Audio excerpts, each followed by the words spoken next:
Brought to you by खाता book. इनका tomorrow होना हो लेकिन हिसाब टुडे हो सकता है। हाँ? कैसे? भाई खाता आउट करो, खाता बुक डाउनलोड करो, ये ऑटोमेटिकली हिसाब करे, उधारी वापस लाए फटाफट। भेज दिया उसको हिसाब। खाता बुक, बिजनेस हुआ इजी। बिहार विधानसभा चुनावों को लेकर प्रचार शुरू हो गया है। इसी सिलसिले में सीपीआई नेता और जेएनयू छात्र संघ के पूर्व अध्यक्ष कन्हैया कुमार ने बेगूसराय में चुनाव अभियान का आगाज कर दिया। बेगूसराय जिले में महागठबंधन के तहत सीपीआई उम्मीदवार बखरी विधानसभा से सूर्यकांत पासवान और तेघड़ा विधानसभा से रामरतन सिंह ने अपना अपना नामांकन दाखिल कर दिया है। इस मौके पर दोनों जगह जेएनयू के पूर्व छात्र संघ अध्यक्ष कन्हैया कुमार ने समारोह में हिस्सा लिया और लोगों से महागठबंधन के पक्ष में वोट मांगा। कन्हैया कुमार ने कहा कि इस बार का बिहार विधानसभा चुनाव अहम है और बदलाव के लिए है। कन्हैया यहीं नहीं रुके, उन्होंने इस मौके पर बीजेपी पर जमकर हमला बोला और कहा कि पहले लोग कहते थे कि ईवीएम हैक होता है, लेकिन अब तो यहाँ बिहार में बीजेपी सीएम ही हैक कर रहे हैं। लोग 2015 में जब वोट किए थे तो बीजेपी के खिलाफ वोट किए थे, नीतीश जी के पक्ष में वोट किए थे, लेकिन जब चुनाव हो गया तो उसके कुछ महीने के बाद जो है फिर से पुराने वाला गठबंधन जो है वो स्थापित हो गया। अक्सर चुनाव में लोग जो है ईवीएम हैक होने की बात करते हैं। हमने कहा बिहार तो अद्भुत राज्य है, यहाँ तो जो है ईवीएम हैक नहीं होता है, यहाँ तो बीजेपी सीएम हैक कर लिया है। इसीलिए जब आप अपने उम्मीदवारों का चयन करने के लिए जाएं तो आप यह भी सुनिश्चित करें कि ये उम्मीदवार आपके मतों का दुरुपयोग ना करें।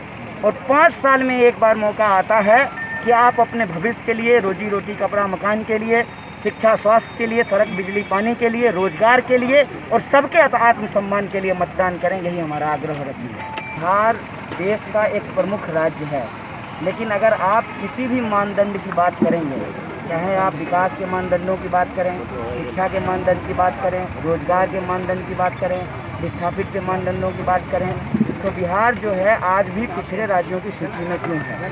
और बड़े बड़े वादे किए गए हैं। बिहार को विशेष राज्य का दर्जा दिलाने का बात किया गया, 1,20,000 करोड़ का पैकेज देने का बात किया गया।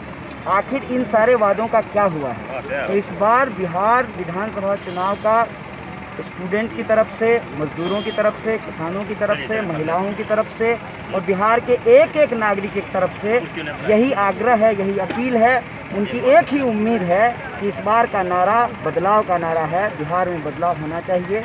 न सिर्फ सरकार बदलने की हम बात कर रहे हैं, न सिर्फ हम विधायक बदलने की बात कर रहे हैं, बल्कि हम चाहते हैं कि बिहार का जो सूरत हाल है उसमें बदलाव होना चाहिए।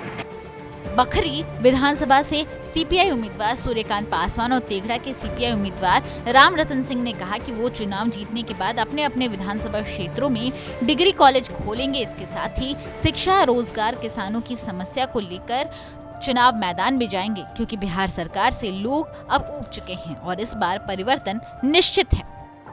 देखिए, हम आश्वासन नहीं देते, हम काम पर विश्वास रखते हैं।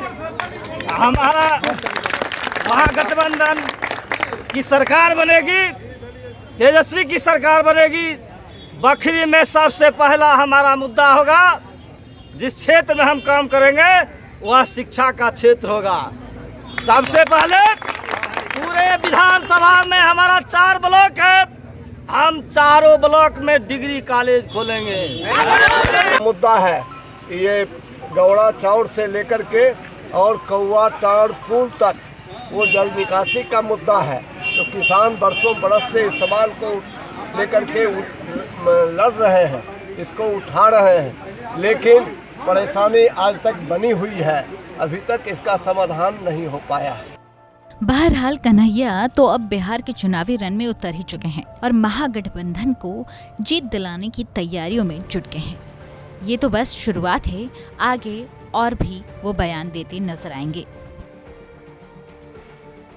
बेगूसराय से सौरभ कुमार की रिपोर्ट, बिहार तक।